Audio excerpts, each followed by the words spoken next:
আসসালামু আলাইকুম। ডক্টর ইউনূস সরকারের উপদেষ্টাদের কেউ কেউ কিংবা তার অধীনস্থ শীর্ষ কর্তা ব্যক্তিদের অনেকেই কিংবা সাবেক ছাত্র সমন্বয়কদের কেউ কেউ বিদেশে সম্পদের পাহাড় গড়ে তুলেছেন অথবা বিদেশে টাকা পাচার করছেন, এরকম গুঞ্জন তো দীর্ঘদিন ধরেই ভেসে বেড়াচ্ছে। এগুলো কতটা গুজব, কতটা সত্য জানি না।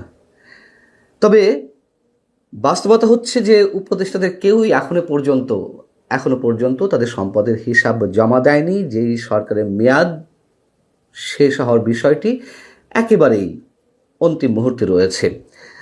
বিদেশে কথিত বিপ্লবীদের অনেকে নাগরিকত্ব নিয়েছেন, যাতে খুব সহজেই দেশ ছেড়ে যে কোনো সময় পালিয়ে যাওয়া যেতে পারে। এমন কথাও অনেক আগে থেকেই ভেসে বেড়াচ্ছে এবং কোনো উপদেষ্টার পরিবার এরই মধ্যে দেশ ছেড়ে বিদেশে চলে গেছে, সে কথাও গত 2 দিন ধরে নানানভাবে ছড়াচ্ছে। এগুলো কতখানি সত্য আমরা এখনো পর্যন্ত নিশ্চিত হতে পারিনি। তবে দায়িত্বে থাকা অবস্থায় উপদেষ্টাদের বা মন্ত্রী পদমর্যাদায় থাকা ব্যক্তিদের কেউ কেউ তাদের লাল পাসপোর্ট জমা দিয়েছেন। সে কথা তো পররাষ্ট্র উপদেষ্টা নিজের মুখেই স্বীকার করেছেন। আসলে বিষয়গুলো কি? এবং যখন এই ধরনের গুঞ্জন নানানভাবে ডালপালা ছড়াচ্ছে, ঠিক তখনই জাতীয় নাগরিক পার্টি এনসিপির আহ্বায়ক, সাবেক উপদেষ্টা, সাবেক সমন্বয়ক নাহিদ ইসলামের দ্বৈত নাগরিকত্বের বিষয়টি সামনে এসেছে। নাহিদ ইসলাম নাকি ক্যারিবিয়ান দ্বীপরাষ্ট্র ডোমিনিকার নাগরিকত্ব নিয়েছেন এবং এই বিষয়টি নতুন করে আলোচনায় এসেছে যখন কিনা সোমবার ঢাকা 11 আসনের জাতীয় পার্টি সমর্থিত প্রার্থী শামীম আহমেদ সর্বোচ্চ আদালতে একটি রিট করলেন নাহিদ ইসলামের দ্বৈত নাগরিকত্বের বিষয়টি সামনে এনে তার প্রার্থিতা বাতিলের বিষয়ে। এবং আবেদনে বলা হয়েছে যে নাহিদ ইসলাম 2025 সালের 20 এপ্রিল, অর্থাৎ গত বছরের 20 এপ্রিল, যখন কিনা তিনি উপদেষ্টা ছিলেন, সেই সময়ে ক্যারিবিয়ান দ্বীপরাষ্ট্র ডোমিনিকার নাগরিকত্ব নিয়েছেন। এই দাবিটিও এর আগে সামাজিক যোগাযোগ মাধ্যমে ভাইরাল হয়েছিল। তখন কোনো ফ্যাক্ট চেকিং প্রতিষ্ঠান তারা দাবি করেছিল যে না, এটি একেবারে ভুয়া, এটা মিথ্যা। কিন্তু প্রশ্ন হচ্ছে, এই মুহূর্তে এসে জাতীয় পার্টির প্রার্থী শামীম আহমেদ যে সর্বোচ্চ আদালতে শরণাপন্ন হলেন, তিনি কি সেই ভুয়া জিনিসপত্র নিয়েই আদালতে শরণাপন্ন হয়েছেন? নাহিদ ইসলামের দ্বৈত নাগরিকত্ব রয়েছে বা তিনি ডোমিনিকার নাগরিকত্ব নিয়েছেন, তার সপক্ষে কোনো ধরনের তথ্য প্রমাণ ছাড়াই তিনি রিট করতে গেলেন। আমরা জানি না তার কাছে কী ধরনের প্রমাণপত্র রয়েছে। এনসিপির পক্ষ থেকে দাবি করা হয়েছে যে রিটটি করা হয়েছে নাহিদ ইসলামের সম্পর্কে যেই কথাগুলো বলা হয়েছে সেগুলো একেবারে মিথ্যা এবং রাজনৈতিক উদ্দেশ্য প্রণোদিত। এনসিপি বলছে বাংলাদেশ জাতীয়তাবাদী দল বিএনপি নিজেদের প্রার্থীর দ্বৈত নাগরিকত্বের ইস্যু ধামাচাপা দিতে জাতীয় পার্টিকে দিয়ে এই অভিযোগ তুলেছেন। জাতীয় পার্টির প্রার্থীকে দিয়ে এই অভিযোগ তোলার কি দরকার ছিল? তারা তো নিজেরাই তুলতে পারত। উল্টো বিএনপিকে ব্লেম করার চেষ্টা। যাই হোক, সেটি অন্য বিষয়। এখন প্রশ্ন হচ্ছে যে এত দেশ থাকতে নাহিদ ইসলামদের মতন কেউ যদি সত্যিই ডোমিনিকার নাগরিকত্ব নিয়ে থাকেন, কেন ডোমিনিকাতেই নিতে হলো? সুবিধাটা কি? এ বিষয়ে একটু বলি। ডোমিনিকা উত্তর আমেরিকার একটি দেশ এবং ক্যারিবিয়ান সাগরের লেসার অ্যান্টাইলস অঞ্চলে অবস্থিত। এর বিশেষত্ব হচ্ছে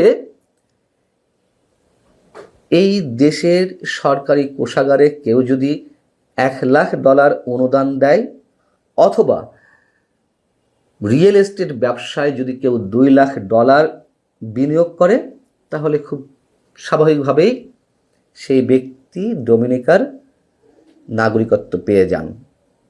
এবং সুবিধা হচ্ছে এই নাগরিকত্ব অর্জনের জন্য কোনো প্রকার শিক্ষাগত বা পেশাগত যোগ্যতারও প্রয়োজন পড়ে না এবং আবেদনের 3 থেকে 6 মাসের মধ্যেই নাগরিকত্ব মিলে যায়। দেশের যে কোনো পরিস্থিতি, মানে বাংলাদেশে যারা এখানে নাগরিকত্বের জন্য আবেদন করেন এইসব ক্রাইটেরিয়া মেনটেন করে, তারা যে কোনো সংকটময় মুহূর্তে যাতে দ্রুত দেশ ছাড়তে পারেন সেই উদ্দেশ্যে মূলত এখানে নাগরিকত্ব নিয়ে থাকেন অনেকে। এবং আমরা জানি আরও কিছু দ্বীপরাষ্ট্র রয়েছে যে এখানকার সুযোগ সুবিধা এরকমই। আমরা দেখেছি আওয়ামী লীগ আমলেও কেউ কেউ এরকম দেশগুলো নাগরিকত্ব নিয়ে রেখেছিল। এখন বিষয় হচ্ছে যে যা কিছু শোনা যাচ্ছে, যা কিছু গুঞ্জন আকারে ছড়াচ্ছে, তার সবই কি মিথ্যা? যেটি বলছিলাম যে নির্বাচনের আগ মুহূর্তে উপদেষ্টাদের অনেকেই, 1-2 নয়, অনেকেই তাদের লাল পাসপোর্ট যে জমা দিয়েছেন সেটিতে সন্দেহ এবং প্রশ্ন তোলার যথেষ্ট সুযোগ রয়েছে। দায়িত্বে থাকা অবস্থায় ডিপ্লোম্যাটিক পাসপোর্ট সমর্পণ করার ঘটনাকে বিরল হিসেবে উল্লেখ করছেন কূটনীতিবিদদের অনেকেই, এবং এ নিয়ে বিবিসিতে একটি বিস্তারিত প্রতিবেদন বেরিয়েছে।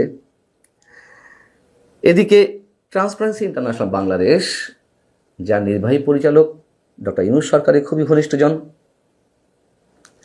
তিনি একটি কমিশনের দায়িত্ব পালন করেছেন। দুর্নীতি দমন কমিশনের সংস্কারে তিনি যে প্রতিবেদন সেটি তার হাত দিয়ে দেওয়া। টিআইবি কয়েকদিন আগে একটি সংবাদ সম্মেলন করল এবং প্রতিশ্রুতি থাকা সত্ত্বেও, এমনকি সরকারের পক্ষ থেকে প্রজ্ঞাপন দেওয়া সত্ত্বেও, সরকারের শেষ মুহূর্তে এসেও কোনো উপদেষ্টা তাদের সম্পদের হিসাব জমা দেয়নি। কেন জমা দেয়নি? লাল পাসপোর্ট জমা দিচ্ছেন, সম্পদের হিসাব জমা দিচ্ছেন না।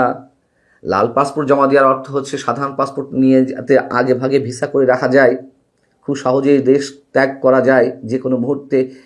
ব্যাখ্যা করলে তো এই কারণগুলোই বেরিয়ে আসে। তাহলে নাহিদ ইসলামরা ডোমিনিকাতে যদি কথা বলছি, নাগরিকত্ব নিয়েই থাকে, যেই অভিযোগটি উঠেছে সেগুলো কি একেবারেই অস্বাভাবিক কিছু?